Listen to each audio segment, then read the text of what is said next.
नमस्कार, मैं हूं अफसर कमाल और आप देख रहे हैं न्यूज टाइम्स। देखिए, इस वक्त हम समस्तीपुर में हैं और आज हमारे साथ खास बात करने के लिए नहीं, एक्सक्लूसिव बात करने के लिए हमारे साथ बेहद ही खास मेहमान हैं। मैं बता दूं, राष्ट्रीय जनता दल के प्रदेश के प्रधान महासचिव और समस्तीपुर के मोरवा से विधायक और लालू परिवार के बेहद ही करीबी रणविजय साहू। आज हम इनसे बात करेंगे। आज चूंकि आज पूरे बिहार में राष्ट्रीय जनता दल के शीर्ष नेतृत्व ने ये अपने कार्यकर्ताओं से आह्वान किया था कि स्मार्ट मीटर और बाकी मांग को लेकर प्रखंड मुख्यालय में धरना देना है। अभी यहाँ पे ये प्रखंड मुख्यालय में संबोधित कर रहे थे और कई प्रखंड जो इनके विधानसभा क्षेत्र में आता है वहाँ पे ये संबोधित करके यहाँ पे लौटे हैं और इनसे हम बात करेंगे और इनसे जानने की कोशिश करेंगे और इनके क्षेत्र के कुछ डेवलपमेंट की बात करेंगे। सर, न्यूज टाइम्स में बहुत बहुत स्वागत है। धन्यवाद आपका। सर, स्मार्ट मीटर अगर पूरे बिहार में लग जाए तो आरजेडी को इससे क्या आपत्ति है? देखिए, स्मार्ट मीटर के नाम पर गरीबों को, मजदूरों को, किसानों को खून चूसा जा रहा है। जिस किसान के पास 600 का बिजली बिल आता था एक महीने में, उस किसान को 4000 रुपये बिल आ रहा है। ये क्या हो रहा है रे भाई? स्मार्ट मीटर के नाम पर एक बड़ा खेल हो रहा है। शक पूरा तब हुआ कि जब संजीव हंस विद्युत विभाग के सीएमडी, उनके यहाँ ईडी का रेड होता है और वहां 95 लाख का अडानी समूह का कार बरामद होती है, करोड़ों रुपये बरामद होते हैं। तो बिहार के लोगों का कान खड़ा होता है और बिहार में जो एक बेचैनी है, लोगों में खलबली है, लोगों में जो घबराहट है, उसको लेकर राष्ट्रीय जनता दल चुप नहीं बैठ सकता। राष्ट्रीय जनता दल ने विचार है, जहां एक विचार है, लालूवादी विचार है, कपूरीवादी विचार है, अंबेडकर विचारी है, उस विचार के तहत हम लोगों ने आज आंदोलन का आगाज किया है। एक इनकलाब हुआ है, एक क्रांति हुई है और यह आगाज जन जन तक जाएगा। स्मार्ट मीटर हटाओ, बिहार बचाओ। तो सर, क्या लगता है आरजेडी और बाकी उनके सहयोगी पार्टियों के द्वारा जो ये आंदोलन छेड़ा गया है, और आपके प्रदेश अध्यक्ष जगदम्बा बाबू ने भी ऐलान किया कि अगर इस पे सरकार नहीं झुकती है तो मीटर उखाड़ आंदोलन शुरू करेंगे, क्या लगता है कि सरकार झुकेगी आप लोगों के इस स्टेप? देखिए, हम लोग गांधी के विचारों पर चलने वाले लोग और 2 अक्टूबर को गांधी जी का, बापू का जयंती है और उसके ठीक एक दिन पहले यह धरना होना कहीं न कहीं संकेत देता है कि हम गांधी के विचारों पर लड़ाई लड़ना चाहते हैं। हम समाजवादी लोग हैं, हम सबको साथ लेकर चलना चाहते हैं और हमारी सोच क्लियर है, हमारे विचार निश्चित रूप से नेक हैं जनता के हित में। तो हम तो सरकार को चेताने का काम कर रहे हैं।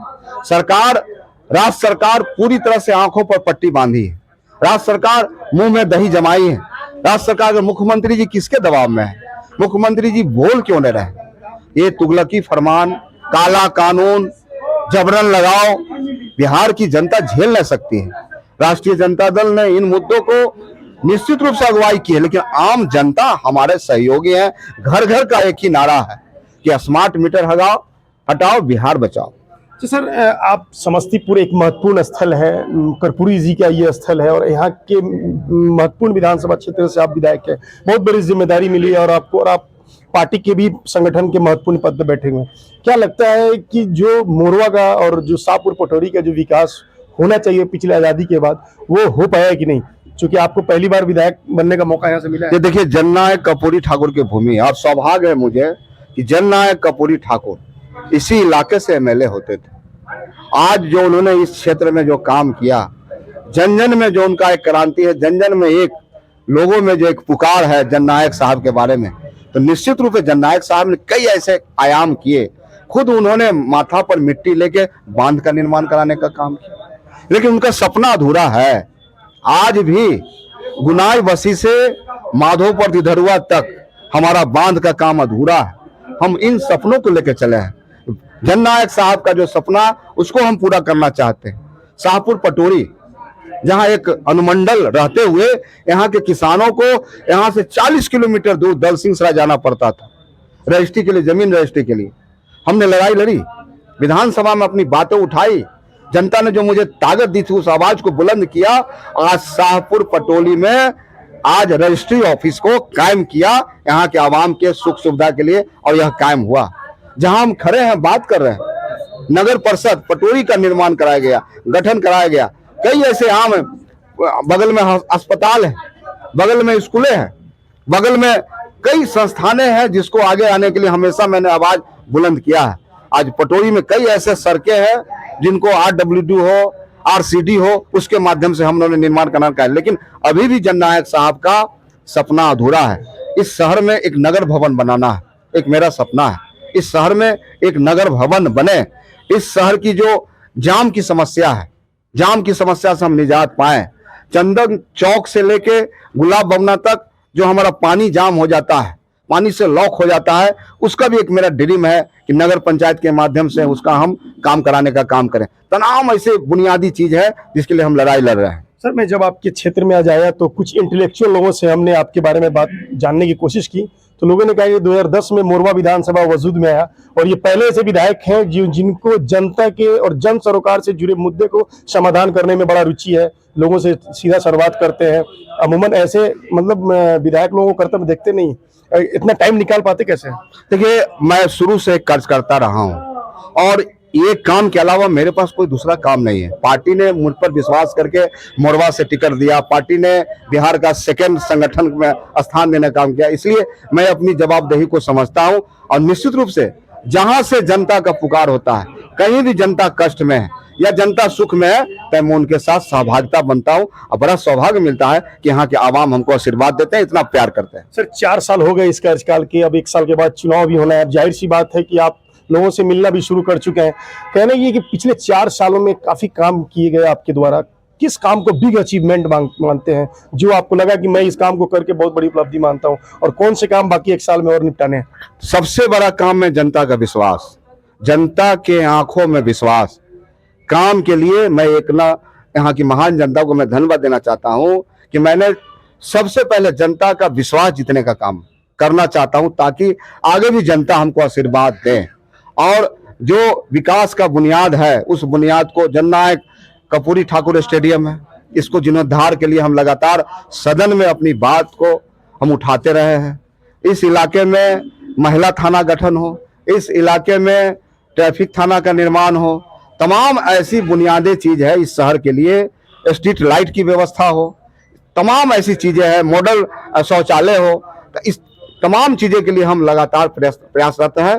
और हमें लगता है कि आने वाला समय में बिहार के मुख्यमंत्री तेजस्वी प्रसाद, मेरा विजन क्लियर है कि बिहार के मुख्यमंत्री तेजस्वी प्रसाद यादव होंगे, तभी बिहार का कल्याण होगा। और तेजस्वी प्रसाद यादव की उम्र 34 साल, झूठ नहीं बोलते हैं, वह जो कहते हैं वही करते हैं, उनका लंबा भविष्य है पॉलिटिक्स में। इसलिए उनके साथ बिहार के तेजस्वी प्रसाद यादव होंगे, तभी बिहार का कल्याण होगा। और तेजस्वी प्रसाद यादव की उम्र 34 साल, झूठ नहीं बोलते हैं, वह जो कहते हैं वही करते हैं, उनका लंबा भविष्य है पॉलिटिक्स में। इसलिए उनके साथ बिहार के नौजवानों युवाओं ने ठाना है कि अब की बार तेजस्वी सरकार। क्या लगता है 2025 में आरजेडी की जो गठबंधन है वो सत्ता में आ पाएंगे? चूंकि नीतीश कुमार तो कहते हैं कि हमने आजाद हिंदुस्तान में बिहार को ऐसा चीफ मिनिस्टर मिला ही नहीं काम के मामले में, तो क्या लगता है कि 2025 में एंटी इनकम्बेंसी रहेगा नीतीश कुमार के खिलाफ? देखिए, बिहार में जब देखेंगे तब पलायन एक बड़ा समस्या है यहाँ के लिए। लॉ एंड ऑर्डर, आज आप देखेंगे हमारे ही कंस्टिट्यूंसी में पिछले 8 दिन में 2-3 मर्डर हो गए, एक मुखिया का मर्डर हो गया, एक व्यवसायी का मर्डर हो गया। तो आज जो लॉ एंड ऑर्डर की व्यवस्था है पूरी तरह से बिहार में खत्म हो चुकी है। माननीय मुख्यमंत्री के हाथों से यह काम निकल चुका है। 3-4 IAS ऑफिसर इस बिहार को चलाने का काम कर रहे हैं। और लालू जी का शासन था, आप याद कर लें, तमाम लोग याद करते हैं कि ब्लॉक में भी अदना सा कर्ज करता जाता था तो वहां के BDO, CO, थाना प्रभारी उनकी बातों को सुनते थे और समाधान करते थे। आज लोग न्याय मांगने जाते हैं, उन पर डंडा बरसती है, गोलियों की बौछार होती है। दोनों सरकार में अंतर है, वो जनता का सरकार था और यह सरकार अपराधियों का है और अफसरों का सरकार है। सर, एक बिहार में कल एक पार्टी लॉन्च हो रही है, रणनीतिकार है, मशहूर रणनीतिकार है, स्ट्रेटेजी मैन है, आप जानते होंगे, प्रशांत किशोर जी। उन्होंने कहा है कि मैं बिहार में जनता का सुंदर राज लाऊंगा। क्या लगता है जनता का सुंदर राज अभी 70 साल में नहीं है बिहार में? देखिए, उनका नाम प्रशांत किशोर ने, उनका नाम प्रशांत पांडे साहब, कल तक कई पार्टियों के लिए वह काम कर रहे थे, लेकिन आज जिस प्रकार से बिहार में जाति की कार्ड खेलना चाह रहे हैं, लगातार जाति कार्ड, आरजेडी और इंडिया अलायंस के सहयोगी पार्टियों को इसका डर सता रहा है कि सेंधमारी जो है वोट का इंडिया अलायंस का ही होगा। देखिए, भारतीय जनता पार्टी के वो एजेंट के रूप में काम कर रहे हैं, उनके बी टीम के रूप में बिहार में काम कर। बिहार की आवाम बहुत ही बुद्धिजीवी है और यह बुद्ध की धरती रही है। काफी लोग बुद्धिमान है और यहाँ की जनता निश्चित रूप से उनके झांसा में आने वाली नहीं है। और आने वाला 25 में जनता तो तेजस्वी प्रसाद यादव को चाहती। तेजस्वी प्रसाद यादव में काम करने की शक्ति है, हुनर है, आगे बढ़ने की शक्ति है और ये जनता को लगातार बलगाने के प्रयास करते हैं। ये भाई भाई को लड़ाना चाहते हैं, ये नफरत फैलाना चाहते हैं, लेकिन बिहार की आवाम एकजुट है और जिनमें एक सोच है और उसी सोच के तहत माननीय नेता तेजस्वी प्रसाद यादव जो महागठबंधन के नेता है उनको समर्थन देंगे। और बिहार में जो मोहब्बतें फैलाने वाली पार्टी है, जो कलम बांटने वाली पार्टी है, उसकी जीत होगी। 25 में तेजस्वी जी मुख्यमंत्री बनने जा रहे हैं। पक्का एकदम प्योर 25 जनता बनाएगी। जनता तेजस्वी यादव जी को बिहार की आवाम बनाने का काम करेंगे। आप जब घूमेंगे तो ऐसा लगेगा नौजवानों, युवाओं, किसानों में जो एक उनके प्रति प्रेम है, लगाव है, उनको लगता है कि माननीय मुख्यमंत्री जी 15 से 20 साल में कभी इधर गया, कभी उधर गया, कभी इधर आया, कभी उधर आया, से यहाँ की जनता उब चुकी है। जनता ने मन बनाया है कि तेजस्वी प्रसाद यादव को बिहार का मुख्यमंत्री बनाएंगे ताकि बिहार आगे बढ़ेगा। सर, आखिरी सवाल, मोरवा विधानसभा के लोगों से मेरे माध्यम से कुछ अपील करना चाहेंगे? मोरवा विधानसभा के महान मतदाता से हम यही अपील करना चाहते हैं कि आइए हम लोग एकजुट होके पूरी तरह से माननीय नेता तेजस्वी प्रसाद यादव को ऐसी ताकत दें, ऐसी शक्ति दें कि जननायक कर्पूरी ठाकुर का जो सपना है उन सपनों को हम पूरा कर सकें। बहुत बहुत शुक्रिया हमारे साथ बात करने के लिए। जैसा कि आप देख रहे हैं